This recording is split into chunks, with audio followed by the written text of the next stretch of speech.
Alright guys, good evening. Been trying to get this Powermaster, the Master Torque one, installed, and for whatever reason, this is so large up here in the way it fits inside the between the block and the header. There's no way to get to one of the bolts. Either way that you clock this for the clearance, I can't. One of these bolts is blocked, as you can see. So this would fit in there this way, but as you can see, you can't get to this. You can't get to this bolt up here. There's no way to even get it started unless you might be able to put a stud in there and tighten it from the side, but then your headers are in the way. So from a serviceability aspect, I spent about 2 hours trying to get this installed, and the cool thing is, like, you can loosen these up and this will spin. So I tried clocking it down like this, where the solenoid part was on the bottom, and again, then when you do that, then the hole's blocked again. So either way that you spin this, one of the holes is blocked. So I called Powermaster, and the guy he said he's never heard of that not fitting before. I was like, sure, man, whatever. But he did suggest to try this one. This is a different style starter. This is the model number 9103, and this is called the mini Hitachi style. And I have this, again, this is clockable too, but not only into these positions where the holes are, as you can see there. So what I did, I slid under there and I mounted the base up, and then I set the starter into there where it would line up the best, and I made a little mark. So that is as close as I could get to perfect. That would be the easiest for me to line up. And looking at this, I think I'm going to be able to get to that bolt. Okay. So I'm going to try to get this mounted up. And this one isn't quite as strong as this one as far as what they recommend for cranking. This could handle up to like a 14:1 compression. I don't think this one goes quite that high, but it is. You know what? It's lighter. Definitely lighter than that one. I can weigh them real quick, and obviously this is going to be easier for me to work with. But so this I've got set for the clocking position, kind of stocked where the solenoid's towards the top. So as long as I can get to that bolt right there to tighten it up, this should not be an issue at all. And it'll wire up just like before. Your battery will go here, and your ignition wire from the fender well mounted solenoid will go here, just like a regular mini starter. So I'm going to try that. One thing you do have to do on these is you do have to measure. You have to measure your ring gear depth, or for your flywheel, and then they want at least 100 clearance. And I came up a little short on that, so they send you a shim.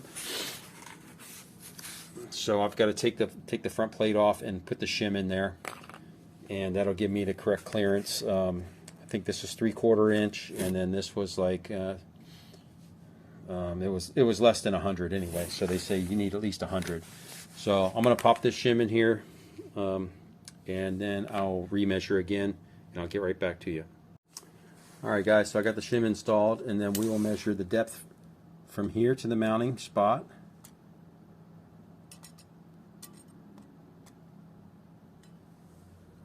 .525, and then we'll go measure the depth of the ring gear.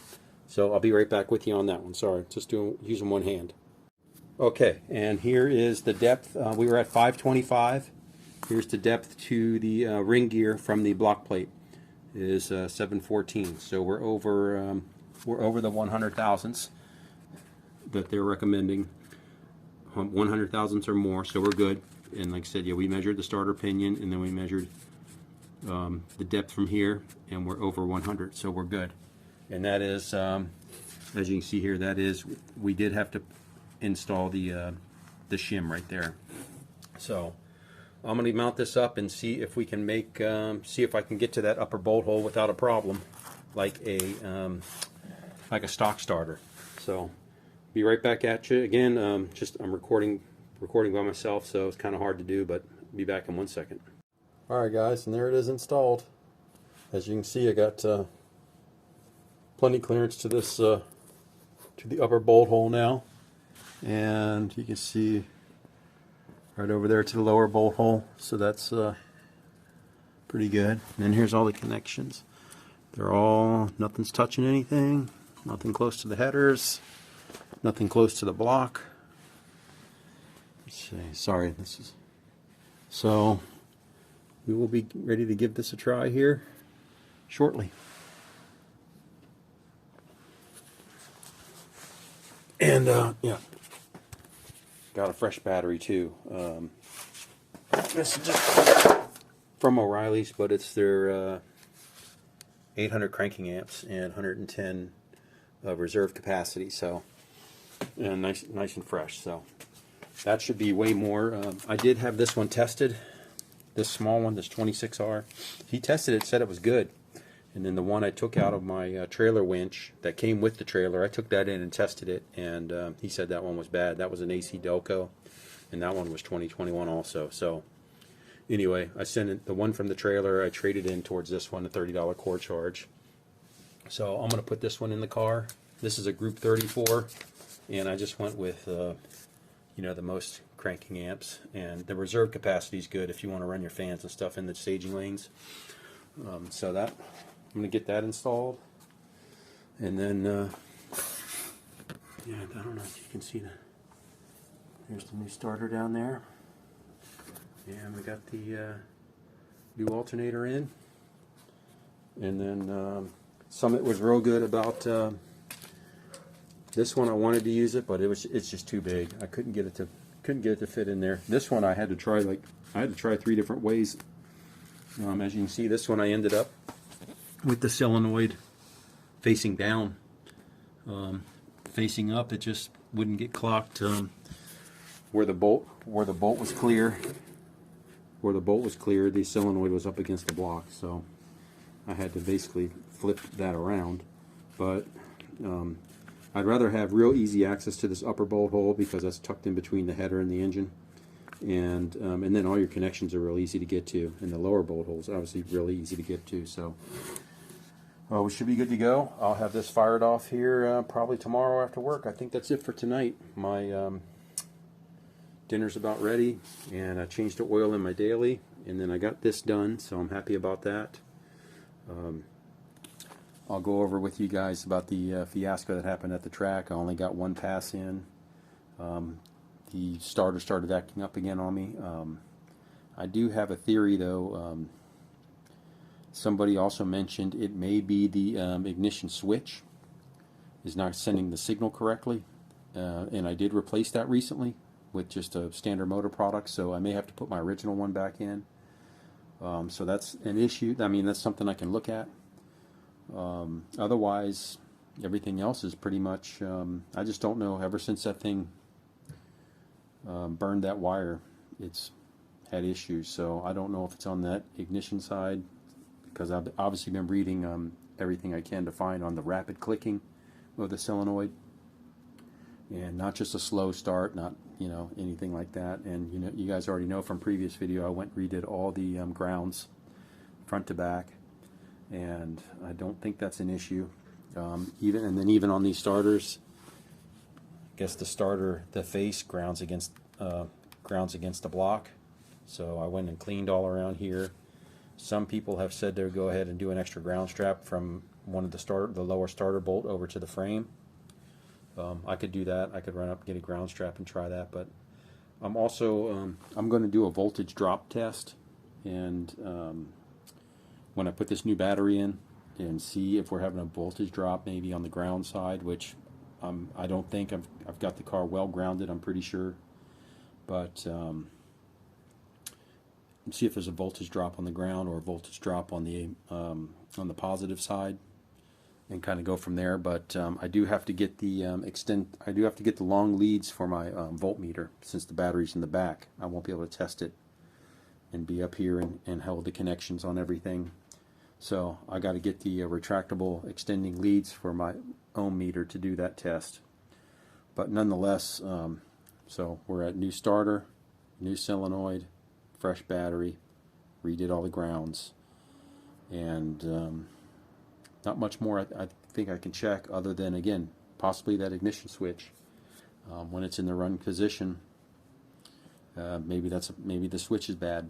It's just a cheap aftermarket one. So again, if I have to, I'll put my other ignition switch back in, or maybe I'll just do a push button switch. Who knows? But anyway, we'll test this first. All right, guys. That's the update.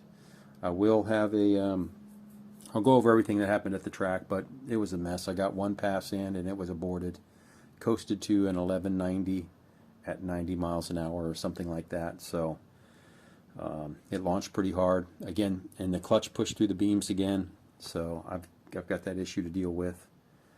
Also, it seemed like my cooling fans weren't kicking on. And again, the car would start, and the next time I go to start it, it would click, click, click, click, click. Then I'd get it jumped, and it would start, and I'd pull it around, and I'd have to shut it off in the staging lanes, and then it would click, click, click, click, click. So it was in and out of the staging lanes. It's only got one pass, and ran back and swapped out batteries out of my trailer and all that kind of stuff. So it was just a mess. I mean, I didn't get home and get everything put away in the garage here until almost midnight, and made one aborted pass. So I was very frustrated, to say the least. But nonetheless, I'm glad I got that fixed, and Summit did make this exchange very easy. They went ahead and put in for a refund for this one, and gave me the mailing label, and they sent this one out. So now I've got the box to send this one back in. And I mean, I have the box for this, but I don't have the outer box, the Summit brown box. So I'll put that back in there and get that back out. But they were very good on exchanging this, and sent me the mailing label and everything to send it back. So that worked out okay. So we'll try this other Powermaster. This is the Powermaster 9103. This one is the 9603. And again, this is a heavier duty one. It is heavier, but this thing is so big. It's like everywhere this was clocked, like right here, to get this close, then this piece was in the way, and I couldn't get to the bolt. I mean, if this piece was cut off, I could probably get to this, but I wasn't gonna do that. I'd rather just exchange it for something else. So anyway, never got a chance to really try this one, but it does seem heavy duty, and I was able to call Powermaster and get a hold of their tech line. Didn't have to wait on hold very long, and then called Summit for the exchange, and they went ahead and refunded me this one and sent me the mailing label, and then sent the other one out, and it was less than 2 days. So now I'll mail this one back to them tomorrow. So that is the update for tonight. Hopefully we'll fire this off without any issue tomorrow. But if there is an issue, again, maybe I'll have to look into putting my original ignition switch back in. All right, guys, thank you. Hopefully this helps somebody down the line. If it did, like and subscribe, and I'd appreciate it. All right, guys, have a good night. Thanks. All right, guys, good morning. So we got the starter installed last night, and I came out here for a second to test it, and it seemed to work. So I'm going to get this on camera for you guys, and let's see if it remains true. If this thing's actually going to start for me, and this is with the new battery. And I had an issue. I thought my fans weren't turning on, but I did check the fans, and they are turning on. So no issue with the fans. All right, guys, here we are.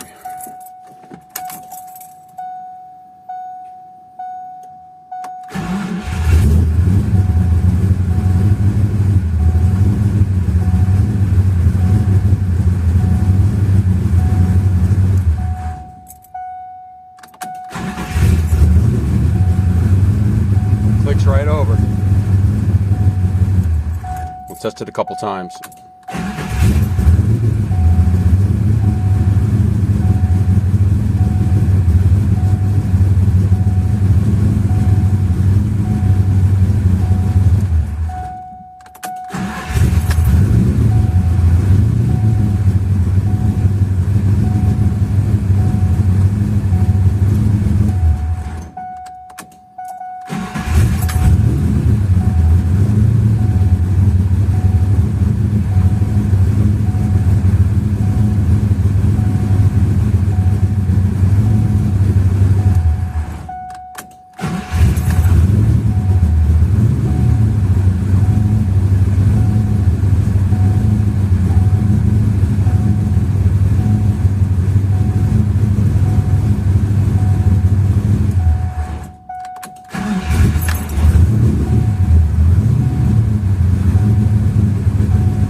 charged it at that time.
Guys, well, I started that quite a few times. It seemed to be working okay.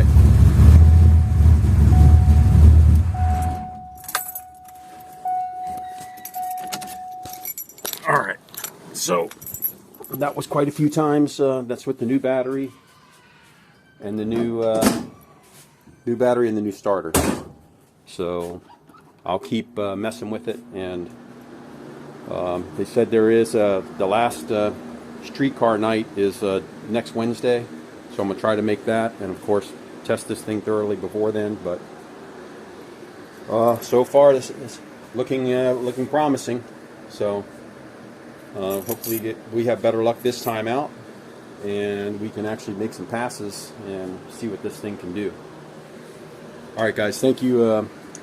That is the update with the new starter install and the new battery install. I still am going to do a voltage drop test and make sure that's all okay. But looks like we're at least headed in the right direction with this repair and getting this car back to where it will start reliably. All right, thanks guys. Everybody have a great day.